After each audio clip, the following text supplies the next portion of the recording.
Um, this is a small video in your dreams. No, this is not going to be a small video. So this is, I suppose we could call this a September update, but it won't be called that. But it's mostly about the Amiga 34 show, me going there, etc. Now, I'm going to go through a number of things. I will probably put timelines down below. If it's something you're interested in, look at the description. If it's something you're really interested in, jump to that point. But there's a few things I want to talk about. So I've just got some notes up here so I can see it. So Amiga 34 show was absolutely fantastic. It was, as you can tell by my voice, it's still not come back yet. I was talking to an awful lot of people. And it shows you tend to have to talk your volume up a little bit, and of course that kills your voice. So basically, I sound like Trevor now, which is quite good. Yeah. So, but I want to thank Marcus and all of the team who put on a great show. It was really good fun. It was everything was organised really nicely. A great evening out on Saturday night, I think it was. Yeah. So that was fantastically done by Marcus, and thanks for that. And you can put me down for the next one, even if I haven't got anything to show, which is coming up later. Yeah, so thanks a lot. I appreciate it. I want to say to people on this, a lot of people there. I realised. I mean, there was so many people exhibiting with fantastic products. And I didn't get around to see them all. And I'm sorry if I mean, you might not give a monkey, to be honest, but that's fine. I'm sorry if I didn't come round, because I noticed I was sitting next to John Hurtle and I didn't even realise I could have talked about his boards. Yeah, so that was stupid. But there you go. So, yeah, but you know, my voice is killing me. I must admit, it was brilliant meeting customers face to face. Quite a few customers who bought the cases were there, very positive. And it was really nice to meet them and shake their hands and thank them, because none of this would have happened without my backers, which is why I've tried to be as fair as I can with everything. And but also to all those who were not customers. Some were just curious. I had so many nice things said, because it's always nice when people. It's one thing seeing the 3D renders that Paul did an amazing job of, but it's one thing seeing the renders, nothing seeing it in the flesh. Oh, the image you're looking at the moment is the poster I was giving away at the show with the date for the next batch. I stretched it a little bit wide to fill the screen's not meant to look like that, but I'm sure Paul's looking at it again. That was created by Paul Kitchen, as you probably know. That does an awful lot of my art. I'll get to thank you later on, but also Vasily did a lot of work in the early days as well, so appreciate both of them. Right. Also, before I get on to the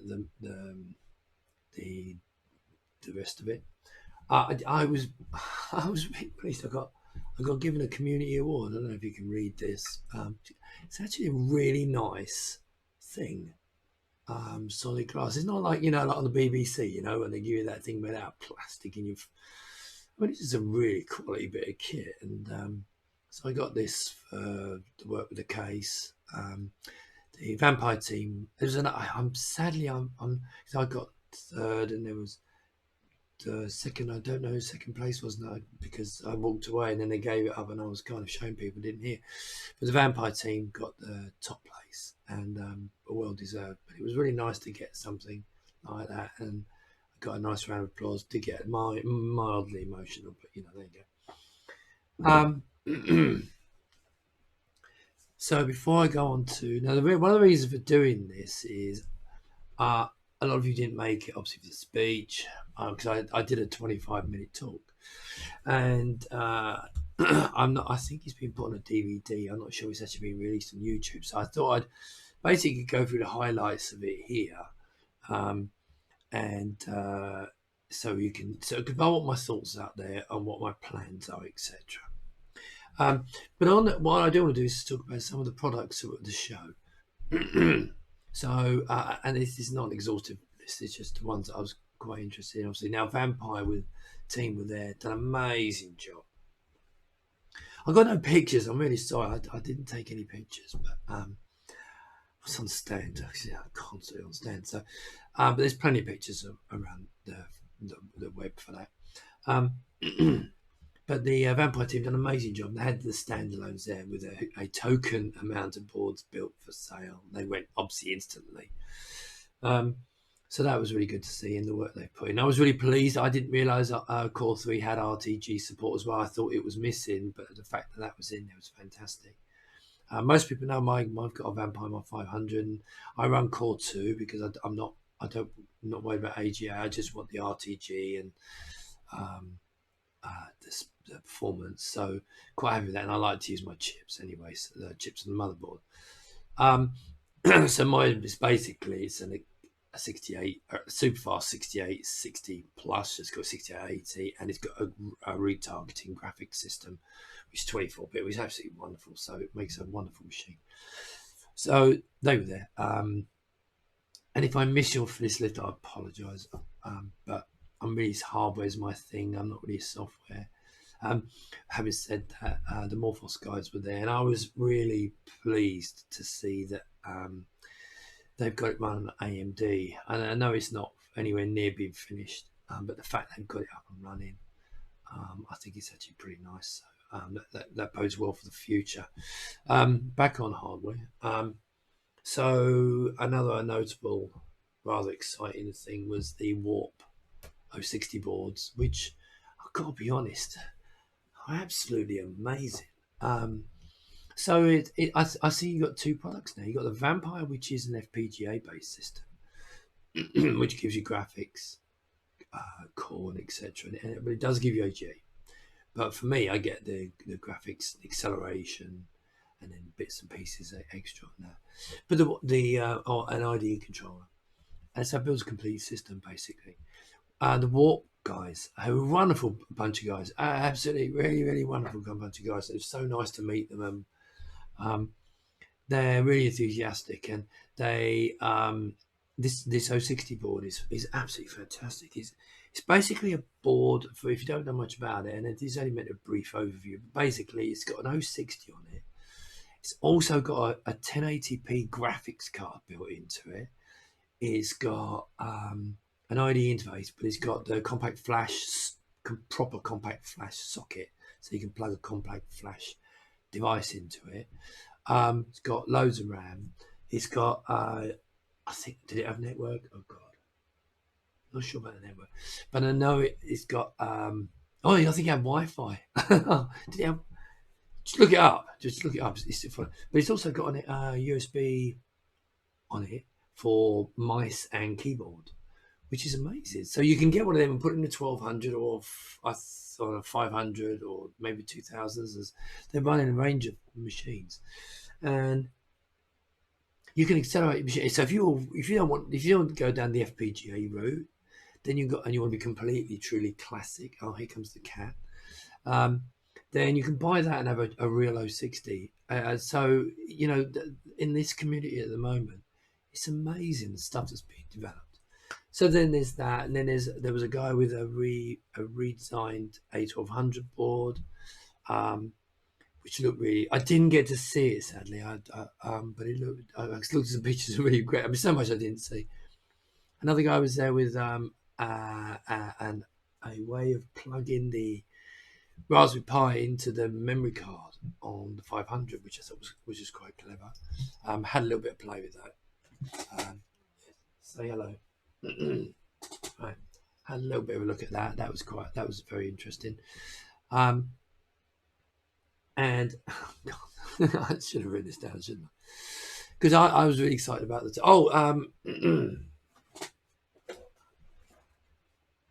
These guys were here, okay, with their graphics card for the 1500 users. The existing version is a little bit tight, going to the point it might not fit. I'm going to look if there's a tweak. If you did buy one, we can adjust it. But as you know, I do this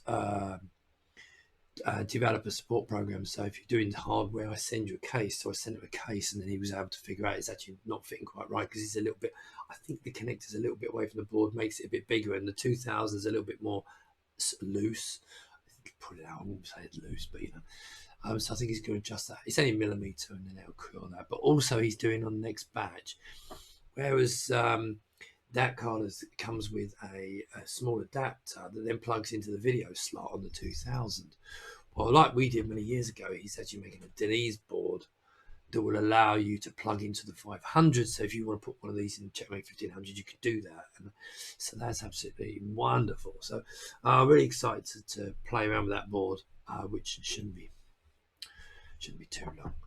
Right. So yes, and there was a load of other parts. I'm sure you can see these, but for me the highlights are always the high end, like the CPU's graphics and that kind of thing. And if I've missed anyone off there, by all means flame me in, and I apologise. But this isn't meant to be a show review. Okay, it's just meant to what interested me and stuff like that. And of course, then there's always all the the people setting off second-hand parts, which is absolutely wonderful. And I bought a book as well. Absolutely brilliant book. There's a guy selling it who writes these books. Amiga 2.1. Really nice book. So if you see that, I think they're Polish. I could be wrong. But yeah, so it's an absolutely wonderful book range of books there. So, and then of course there's loads more there. Right. So that's that.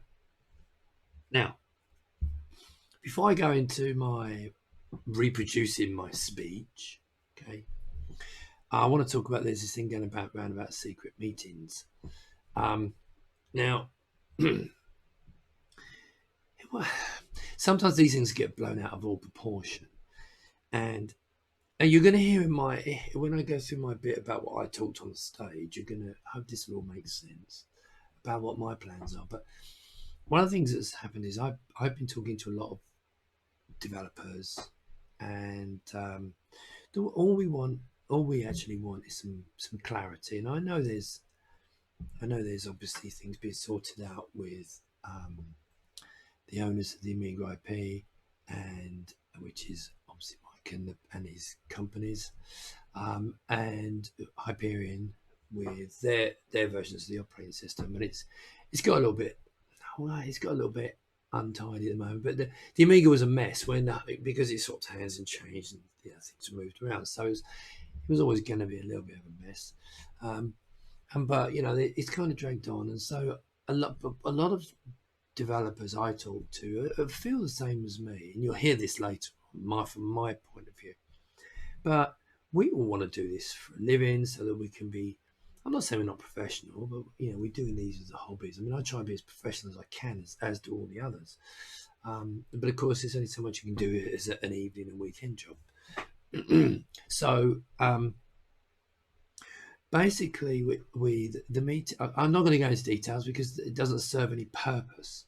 You have to trust me on this. It doesn't serve any purpose for me to say what was said. I mean, there is a picture going around with the message, like a small story, but they've actually missed the point of what that was. And so a couple of key points, which then completely changes the story.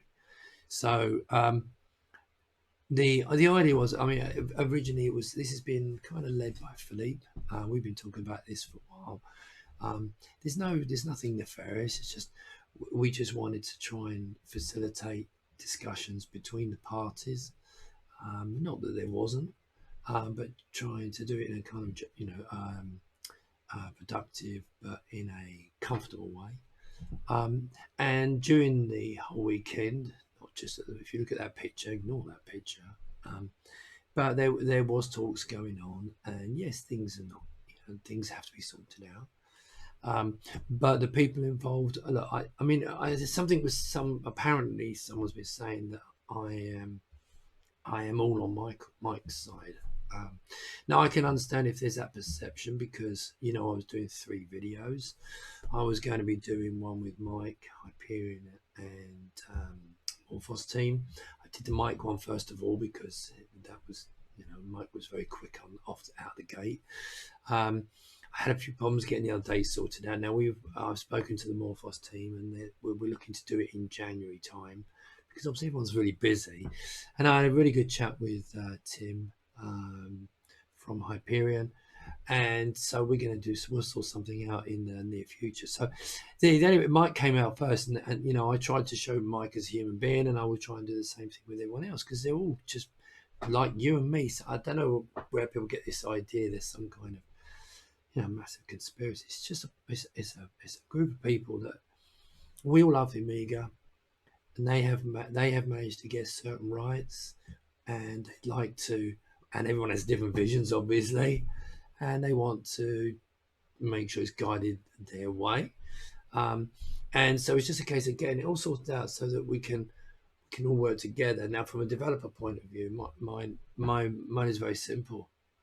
I will go into this later, but I can't continue doing what I'm doing with the cases. I'll talk about it more later on here, but I can't carry on unless there's stability. So, because the next stage for me would mean give up my day job, which is kind of scary, because I've been doing it for 12 years and pays me a reasonable amount of money. So to do that would be a bit of a risk, and you can't do that when there's any uncertainty. And of course, with everything at the moment, even though it's on the road there, it's on the road to sorting all of this out. It would mean, you know, not doing anything, and it means it may just get dropped. So hence the people like myself and a few others who just want to try and help this along and convince people it's something we want to do, and we think there's a really good future. Obviously, one of the things is that my cases have obviously generated a reasonable amount of money, as you know, and the next batch will generate more. Hopefully, I'll make a bit more profit, and then we'll put some of that into other projects I'll talk about later. But yeah, I think there is a great potential. Amiga's got enormous potential. So anyway, I'm kind of overlaying on top of the talk. So yes, there was a secret meeting. Yes, I was in there with my son. Yes, there were the people that were said.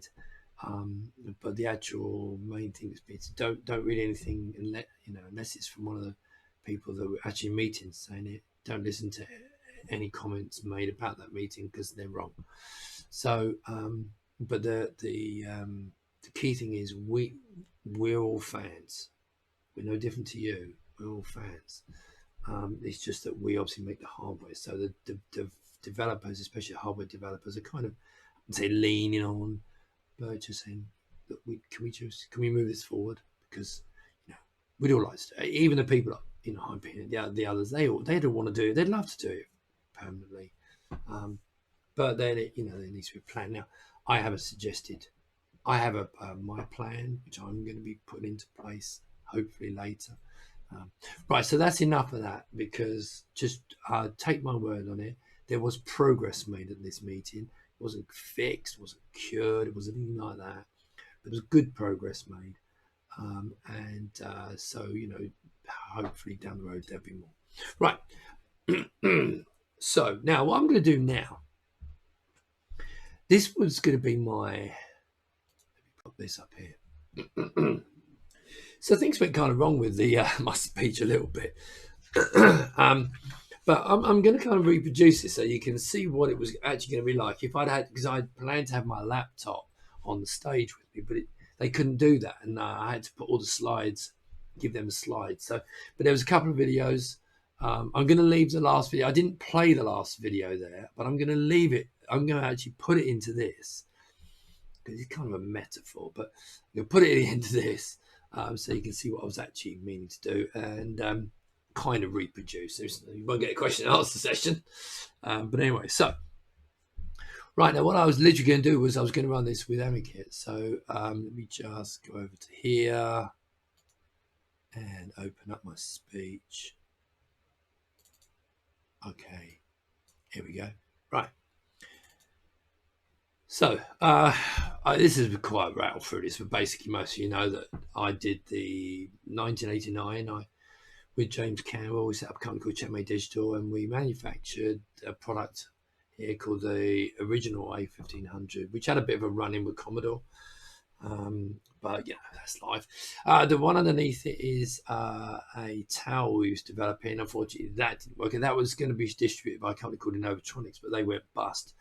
But it had, you popped 500 in a big tower, and it had a CPU slot, video slot, 16-bit ISA slots, 4 zeros. You know, it had everything you can see there, and it was actually really good.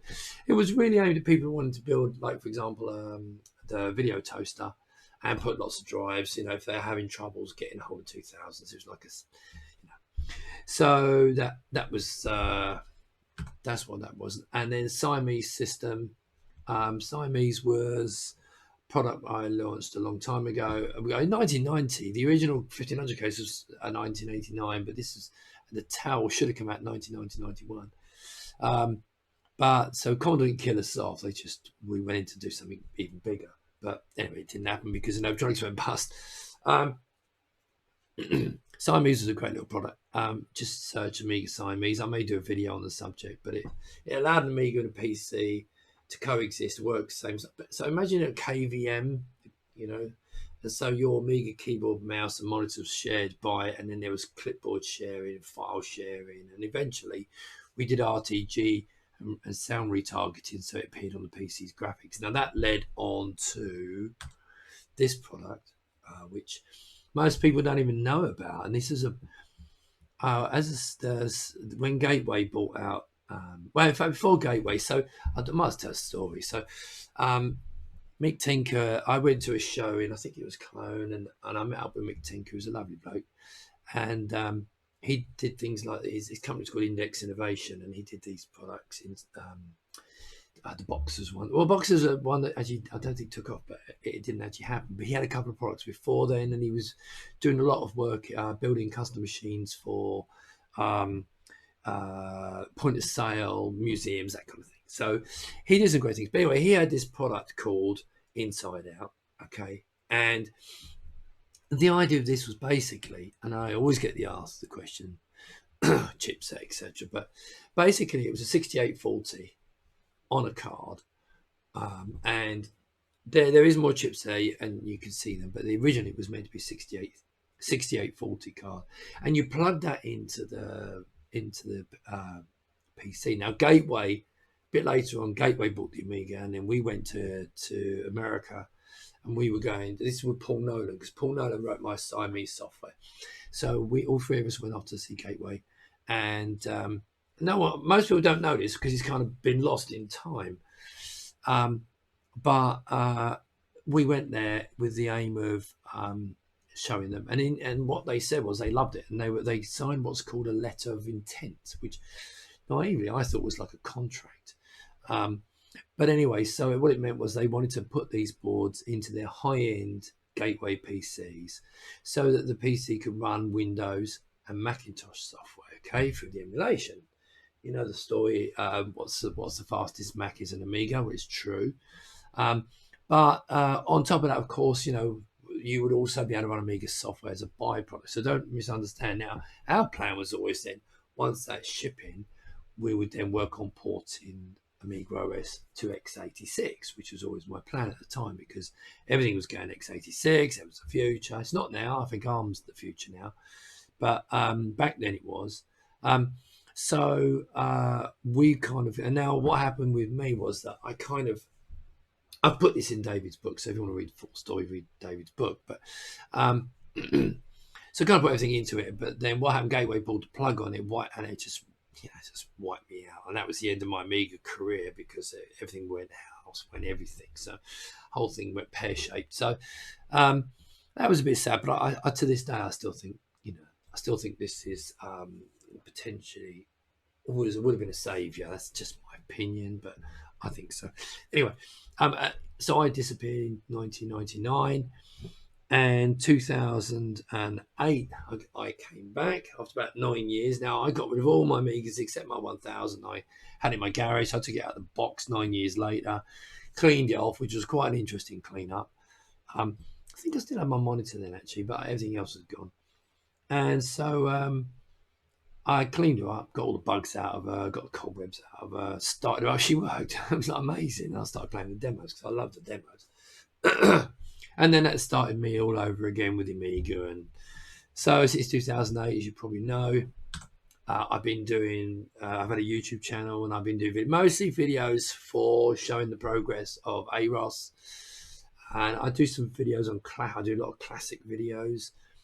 for my hardware that I own, but largely in the early days it was all about AROS. And some of you probably know I invested about 4,000 or 5,000 in drivers for AROS, so I could do. I'm not sure if this. Yes, here we go. So I did this little product called Amiga, which was a small £200, completely with all the drivers running a Icarus, AROS Icarus, and for £200, actually a great little system. I mean, it was really good. And it didn't include a drive because I wanted it 199. It came with a USB stick, but it ran really well from that. But you could put a drive in it for like £50, something like that. So a little 2.5 inch drive, and that is absolutely. If Mike's listening, I'd love to get this back again because I sold about 25 and I didn't keep one. It was stupid. I think, but no, I sent mine to Carl Sassenrath. So I hope he still got it because that was actually mine, and so I didn't have one. But anyway, so so the rest of the story is in David's book, which is a fantastic book. So go and get David's book. In fact, here's a picture of it. Go and read that book, and the rest of it is all in there. Right, so let's go on to the next thing. I've got a funny thing. Okay, it's a Kickstarter. I'm not gonna play the video. I don't see a point. You've all seen the video, but I played it at the speech. This one's taken a lot longer. I had 25 minutes, and so I've kind of, I expand a little bit. So it's launched in 28th of August. Good question. 2018. 118% funded on the 2nd of October. Now it was with the help of some really fantastic people. Here's a nice picture. Now this picture here and this one were both done by I hope I don't get his surname wrong, and I apologize for it. Vasilis Smidas. God, I hope I get it right. He's a great guy, a great graphics guy, and he jumped straight on board to help with these, which I really appreciate. But so there's other people involved, so I'm going to go through the list again now, thanking these people because I couldn't have done it without them all. I'm sorry, Rob, I'm covering you up there. So Paul Kitchen, who did all the later 3D graphics, so he took my actual designs, real designs of the case, and he rendered them up, made them look beautiful, and which I think had a large part of selling it so people could see what it was going to look like, because mine were kind of SketchUp models. And Vasily Smirdis did some fantastic artwork, as you saw beforehand. Rob Cranley did all my electronics. For those who know, I think he's done an absolutely bloody marvellous job on the electronics, and I'm going to make that very clear. Well, the goals I gave him, and we didn't have an awful lot of budget to do everything, so the products we made were fundamentally what they were meant to do. So, but what he created was, it was lovely. You've got this nice LED board. It looks, from the outside, looks just like the 3000, and it can switch between PC LEDs and Amiga LEDs. And we've got cables for each of the Amiga motherboards, PC motherboards, etc., which is a great job. He did sort all that out. He sorted all the cables out for me. He did the you should know this. He did the internal power supply for the Amiga. So you 8500, 600, and 1200. You could put an SFX power supply inside. There's a little tiny board with a cable. It goes outside, plugs in the rear, and you plug the micro ATX, the power switch, and it just takes care of everything. There was a couple only one little problem with that was some of the massive power supplies, because the Amigas don't draw very much. Some of the big power supplies wouldn't work because they just didn't even recognize the power draw. So we had to do a little tweak on the boards, and I have a few made up. If we just swap them over. Always, I think it's one resistor you remove, but there's a little document on it. But yeah, that was a great little board. It makes the thing self-contained and really nice. Then I decided what we wanted. It's the same thing, but back in the early days, really early days, because we was using this. On Aminet, there's this Zorro 2 slot configuration. You need a couple of signals to make it work. And I've been using them since 1990. So we had them in the original 1500s, the same design. So I don't know whether they got the design from James or someone else, because I know James just put it together. But it's been up on there for a very long time. And Rob's used this with a board of his. Do you know what I'm going to do? I don't know if this is going to work. No, it's locked. I just feel guilty. I know you're going to see this. Hang on a second. Because there you go. so you can actually see his face. So we've got a 02 slot on it, and there's an x86 card, so you can plug cards into it, and it plugs into the Amiga as well. So you get basically the option of being, if you want to plug something inside, you can turn it and put it inside a lot of those cards, or if you want to put a 02 card in it, most cards will work. It doesn't have DMA, it doesn't have buffering, etc. So it's not everything will work. But we've got a lot of reports of a lot working fine. So we did have a problem with ACA 500 Plus. I think we've got a cure for that. One of the another hardware guys had a look at it. He's got if you don't know the story, basically my ACA internally worked brilliantly. Rob's worked absolutely brilliantly. When we shipped the cases out, Vicky and a couple of others got in touch saying that theirs didn't work, and so we had 2-year-old ones, and it was a new version. So we thought it was fine. I made the mistake. I should have spoken to individual computers about this and not recommended it necessarily. But anyway, so but we think we've got a fix now. I've got some other hardware developers who will help me, and one of them thinks he's got a pretty simple fix for this. So, but that's coming, so I'll let you know later on about that. But anyway, so thanks to Rob, who's done an absolutely amazing job. Right, so Phil South, obviously, I've known Phil forever, and he used to be a journalist in the Amiga days. He used to work for Amiga Shopper, so he's a great journalist, great writer, and so he's helped me with lots of documentation, the manual, and so on. Erwin Lindemann, one of my customers, translated the manual, was very kind. I wanted to do a German manual because the German market's always been really good to me, not just because they bought as many as the Brits did this time, but they bought my Siamese system. They bought most of my Siamese systems for a company called Eagle. So I wanted to thank him. Alistair Robinson has been working on some software, the Raspberry Pi integration, which no one's seen yet. In fact, I haven't actually got it running yet. He wrote it a year ago. I still haven't got it. I just so much no time at all working on the cases. Obviously, want to thank my wife and there's loads of others who I haven't included, but again, thanks to everyone. Right. The other thing was the project. Yes, it did run a little bit late. Alfie's in there. He's wearing. There was the outfit was kindly donated by Mike. But yeah, so. Alfie was there. Now, as I've actually said, let's take Alfie off. Oh yeah, so you can see his Kickstarter. As I said, some of you probably know that Alfie, my little boy, is 8 months old. He's my third son, and my eldest son, who's nearly 29, Chris. He wanted to come to this show, and he's never been involved in any of the Amiga stuff. He's not really a computer guy, and so he likes games, and so he came along for that, and also to see what it was like. And to be honest, I did get a bit emotional when I came to leaving. I probably would not have come. I probably would have cancelled the stand, because leaving Alfie behind, and obviously the wife, for 4 days, you can miss him doing something. So, but the fact that Chris was going actually meant I went. So I did get emotional when I talked about my son Chris. But he obviously, he doesn't understand it, but he obviously went through the gateway problems. So, right, so let's move on for that before I burst into tears like an old woman. Right, so let's get on to this future now. Now, this is all the important stuff, okay? This is now the important stuff. Most people have left. Most people would have probably just buggered off, got sick of me talking, and disappeared. So now we can talk to the real hardcore crew. So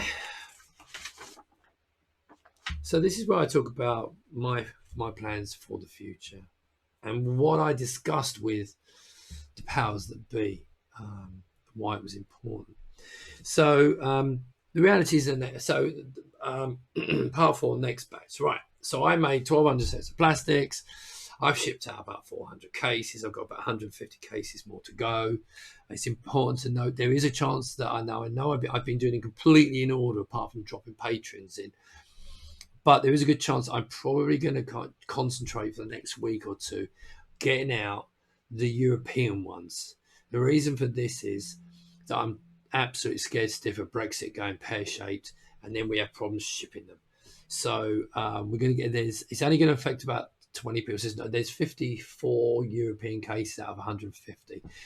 So it does mean, and a lot of them are in line. So it's about 20 that we pulled in front.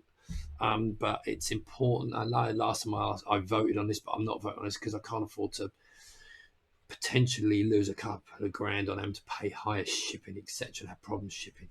So I'm going to put them out as quick as possible. Obviously, the ones who have finished the paperwork, right? So there was 1,200 sets of plastic. There's 600 sets left, ballpark. It's just over 600, and it's pretty much the orders were split right down the middle. 50% black, 50% white, and I've still got 50% black, 50% white. So it's important to understand now, at the beginning of this, you probably noticed that I had, is this the next? No, let's go back. So there was a poster that this video started with, which was showing that I'm opening up the ordering system again on the 1st of November. So if you want to get a case, if you don't wait, okay, it's very important. I've got 650 lists, and I said this to everyone, this is going to sound like it's a marketing trick, and I promise you it's not. And this is the reason. So I've got just over 600 left. Now, as most of you know who've been watching me, building these cases is an absolute slog. I mean, it's a real slog. I mean, I don't want you to feel sorry for me at all. No, I'm not saying this for you to feel sorry for me. But I'm doing my day job, 9 to 5. Luckily I work from home. So I'm working from home. And then after work, I finish my day job. We have dinner. I bath the baby, say goodbye to Caroline. And about 7 o'clock, I go up to my office. I work in my office till 2 in the morning. And then I come home and I start all over again at night. And I've been doing this for a while now. So I admitted in the early days I was doing 4 nights a week, and now I'm actually doing 5, so I'm actually ramping it right up, trying to give us the weekends a little bit free. But it means I can only make 10 a night, and so you can work that out yourself. You can do the maths. So it's taken a while to build these. Now, the next batch it's taken me 3.5 months to build and ship these, because I build every single one. They all get built by me. So the next batch is exactly the same. I'm building every single one of them again, and then it's going to take 3 months to ship them. So the crucial thing here is that if I was to do this again, because people say, oh, I'll get the next batch. The problem is I have to order 1,000 for the next batch, and that means making a commitment. And that means potentially I'd have to probably give up my day job, which I'm loath to do. I'm managing to do this, and I will need a break after the second batch, but I'm managing to do this alongside my day job. But if I make another big batch, I just can't, because of what I'm planning. Now, if the problems with the ownership and the legal situation around the Amiga is cleared up, and this is one of the reasons why I have a vested interest, a lot of the other developers have a vested interest in this. If it can be cleared up and we know we can say, right, I want to buy 500 licenses of Amiga OS, whichever version is the latest and greatest. That's all I want. I don't care where it comes from. Latest and greatest of it. I'm not everyone wants to have Amiga on their box, but it's not the end of the world if I don't have Amiga on the box. But it would be nice to be able to go to the entity and say, I'd like to license the entity. And so we'd obviously jump on that if that was potentially valuable. But I cannot do anything until that's sorted, right? Because I've been burned twice by the Amiga, and again, I don't really feel sorry for me because no need. But I've been burned twice, once by Commodore and then once by Gateway. So these things happen in life. So I'm not crying about it.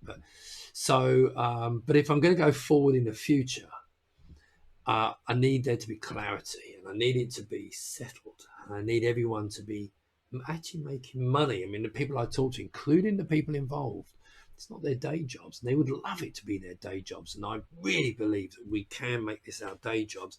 You can get many more great products. So I'm opening up the ordering system on the 31st, sorry, on the 1st of November, in about 2 weeks' time. I've already got 200 people on the waiting list. Half of them have said they want to get 2 cases. So I'll let you do the maths. Okay. I've got 550 backers, a large number who ordered 1, because about a third ordered 2 or more. A large number ordered 1. A lot of those people come say they want the other color. So these numbers, I'm only going to have potentially an absolute maximum of 630. Realistically, I'm probably going to stop at 500. So I've got 100 for building complete systems. Now I may change that and just sell them all and just keep a handful just for, in case any problems. But once they're sold, I'm going to shut the thing down. I could be wrong, but I'm expecting to shut this thing down in about 2 to 3 weeks. You will have to pay.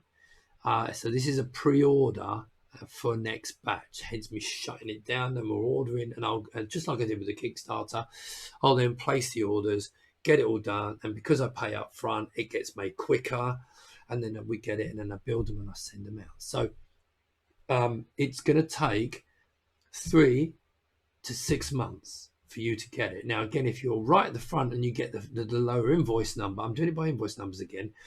The first invoice number gets shipped out first, okay? Because obviously it takes 2 or 3 months to build these things. You've seen this with this batch, but it's going to take 3 months to make everything, all the parts, get them all in. Now the plastics are done; they're in the car, in the garage now, all stacked away. They're in the garage and they're at the office. So plastics, none of that.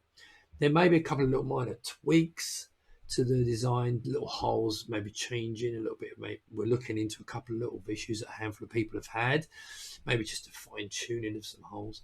But then we'll get them out. So if you want one, and a number of people said, "Oh, can I just get one?" Yeah, I said, "Well, look, I will tell you this: if it's not, and this is not blackmail, if it's not clear what's happening with the Amiga and it's not settled, or there's a plan, a time scale, I will ship this batch done." And then maybe in a couple of years, I may do another batch if there's interest. I may do another batch, just manufacture 1,000 or something like that, just for people who missed out. A couple of years' time, maybe want one. But I won't do it immediately. We'll have to wait a couple of years so I can get back to my life. So that's that. Now, let's go to part 5. Again, I'm talking forever, but this actually, I'm having time to expand on this. So part 5, Amiga community. So basically, I said it was in 1997. I was at Stockholm Amiga show, and I spoke after Petra, and I actually showed this card because Petra was talking about boing boing maths and this, that, and the other, and everything's great. I'm fed up with people saying everything's great when it's not. Okay, so but I showed them this card and said, "This is the plan." This is before Gateway pulled the plug on us. But yeah, so that was in 1997, and I came back in 2008, and again nothing's changed. Apparently, I missed the red and blue wars, but nothing was really moving forward. But and I don't want to talk too much about this now because I've already mentioned this, but if people can work together. But what I will say is this: one thing that's been proven from my cases. You don't have to. You can work out. You can look on the side and look at the amount, the cost of the cases and the extras, and then I'm fairly confident I'm going to sell the next 600. So if you work out 1,200 cases, it's quite a lot of money. Now that's obviously turnover. That's not profit, but that's quite a bit of turnover. And I think that was the thing that's kind of got people interested because I want to buy hundreds of licenses, maybe more, but that's a small part of my plan.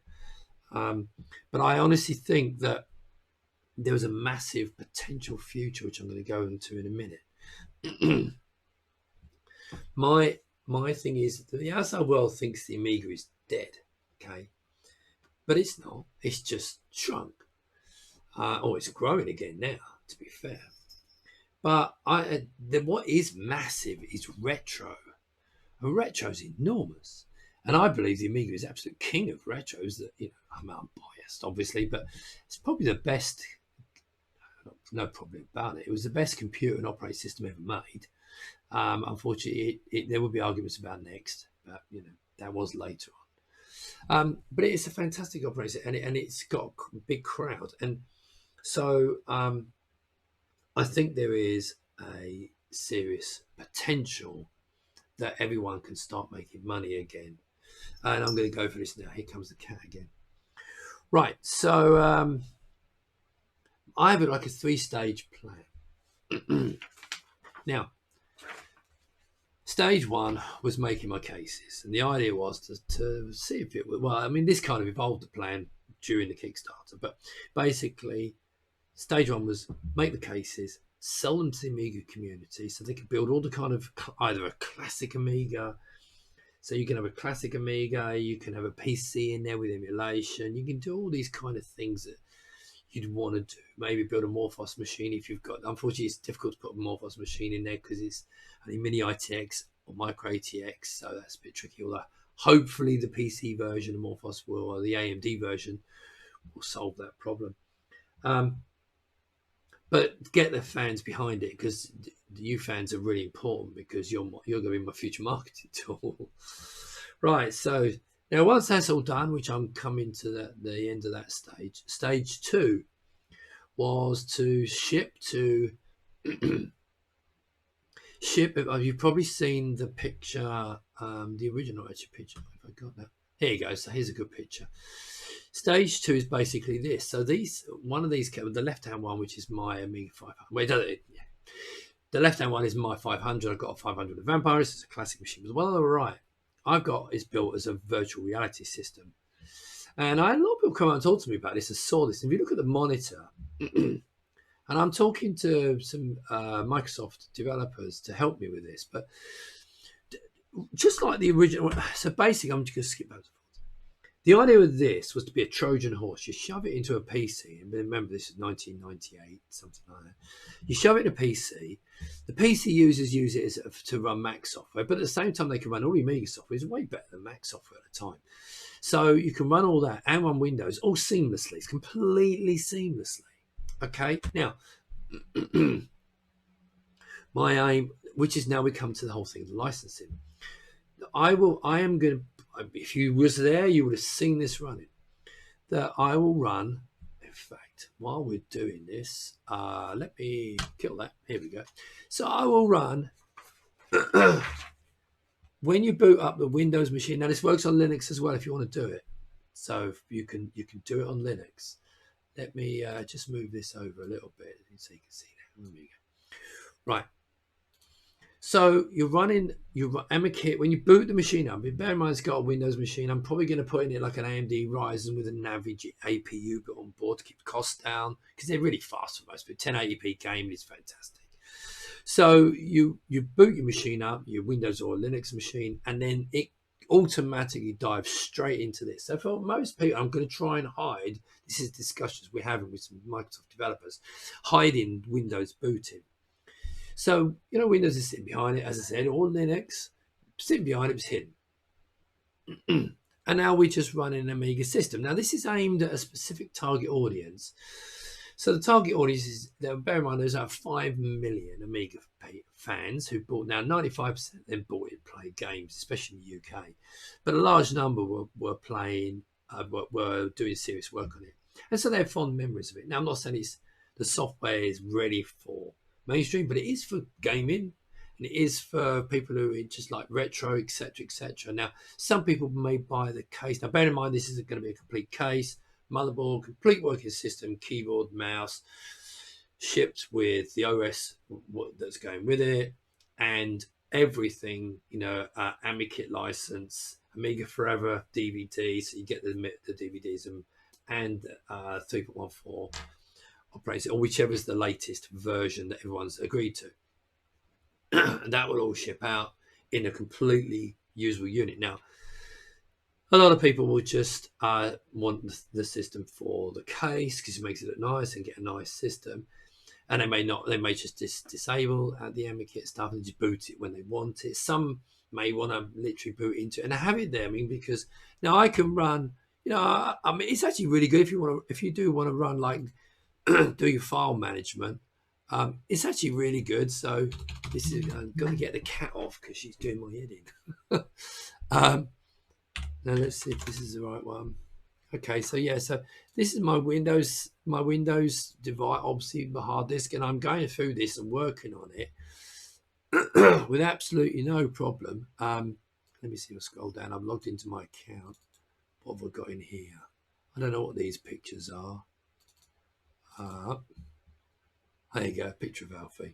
So, but I can do my file management in this. Now, this is running 68K, really stupidly fast. And of course, I can also run, if I go to games and then I've actually got, oh no, not on this one, I haven't. I think I put the demos on here, did I? So, Demon, no, that's not it. Why is it not on there? Let me see if I can find it. Because this is set up slightly differently to the one I normally, oh, hang on a second. No, hang on.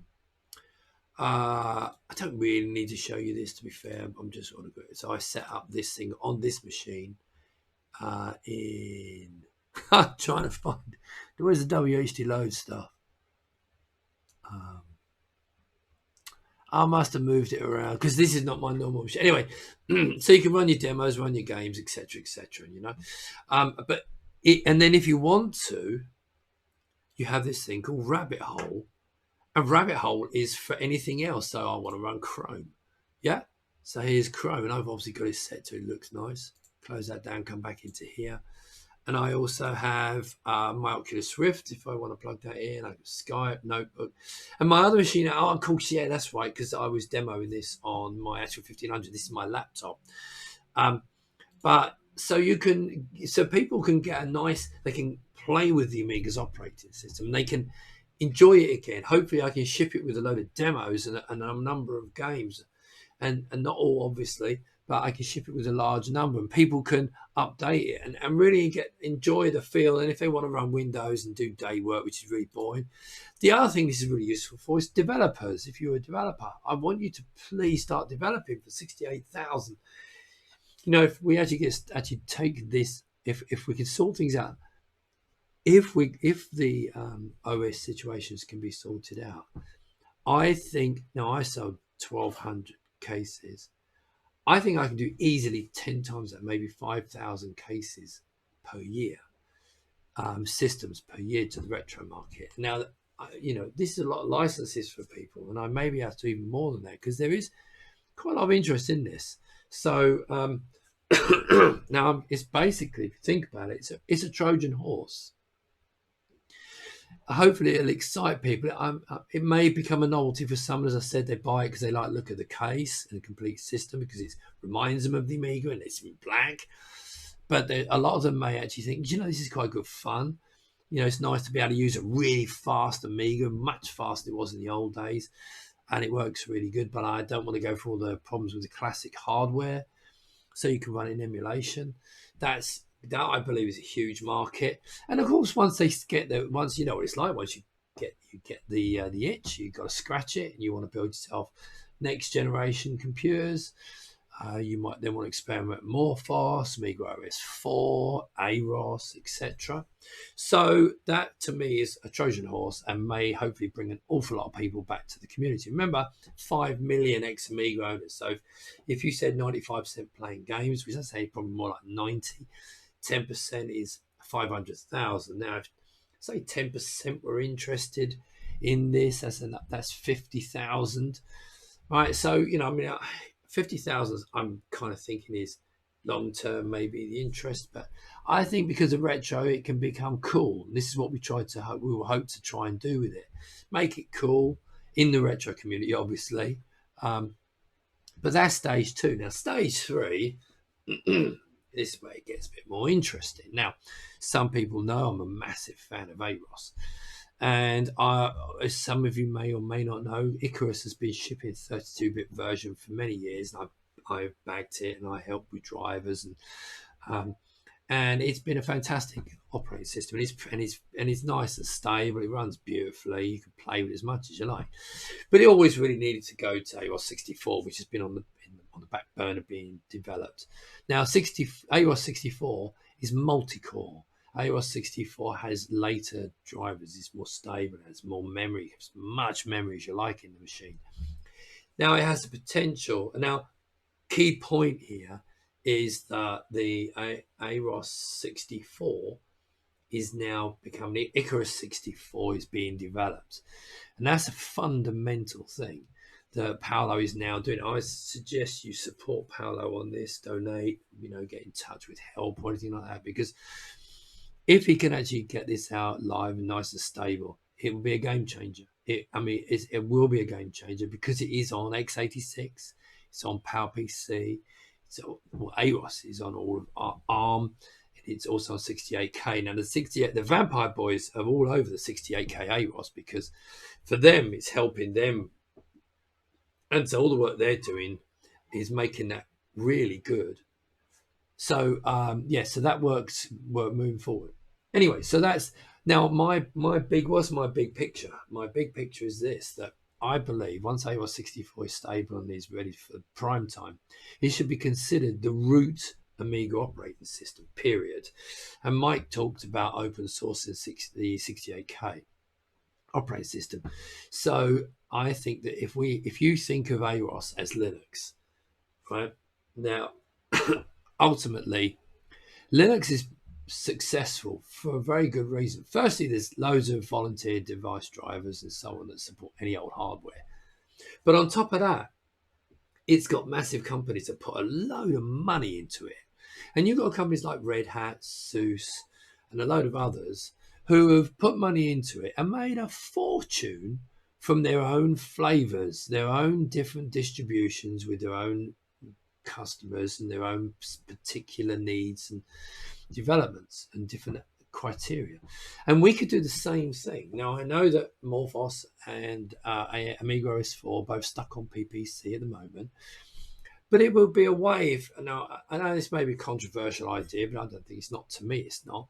If Amiga OS 4 and Morphos team used AROS 64 as a core system, they could do their own branded versions on the other platforms and charge for them. Now, I know some people say, well, that's not right, but it is right because they do it for Red Hat, they do it for SUSE, you pay for them, no one bats an eyelid because you're paying for brands, some custom software and some great functionalities they put in there.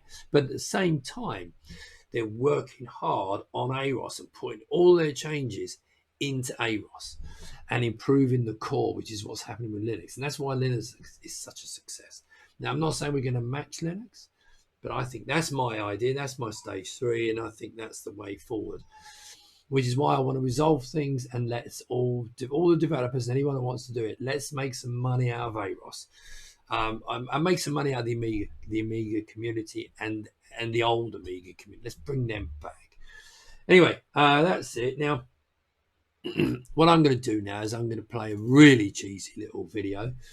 The reason I'm showing this is more of a metaphor, which is the same word in German, more or less. If you don't know what metaphor is, then look it up. Basically, it's a metaphor for the Amiga. Okay, but it also is a message I think is fundamental at the moment. So I'm going to say goodbye. Thanks to everybody. And I'm going to leave you with this video when I found it. And I will speak to you soon. It's been 1,000 years since the last Shadow War. If we do nothing to revoke them, it may be another 1,000 years before they move again. We cannot allow the fleet to leave for Zahadum. That fleet is our only chance. Don't listen to her. She must be silenced. You're acting out of fear. And you're acting out of grief and loss. If Sheridan has died, then why not the rest of us? You cannot attack Zahadum. No one has ever succeeded. Ships go there and never return. Lives are wasted. Sheridan died trying to attack Zahadum. No one who goes there comes back alive.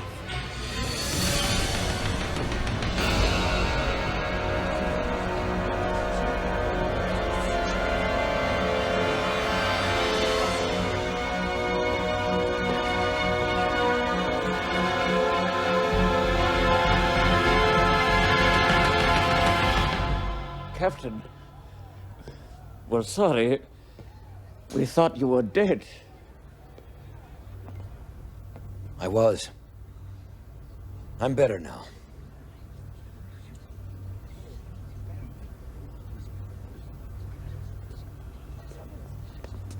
The ambassador is correct. I went to Zahadum. I've seen the face of the enemy. They're not gods, and they're not indestructible. I've fought them, and I've killed many of them. And I've survived. There is a way out of this. A way to stop this insanity once and for all. And Delen's fleet is a start.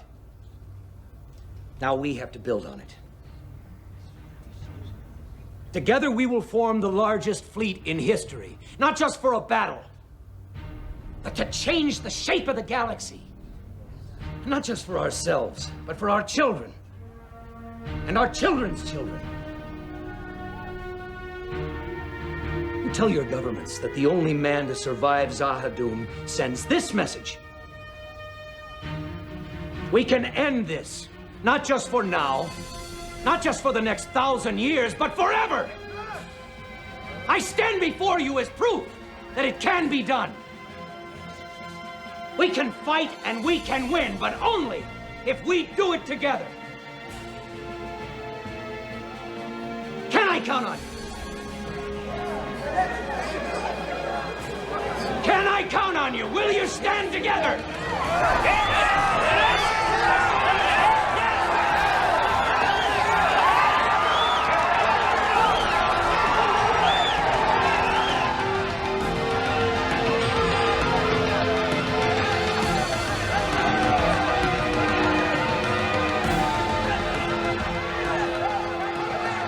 Never see you again.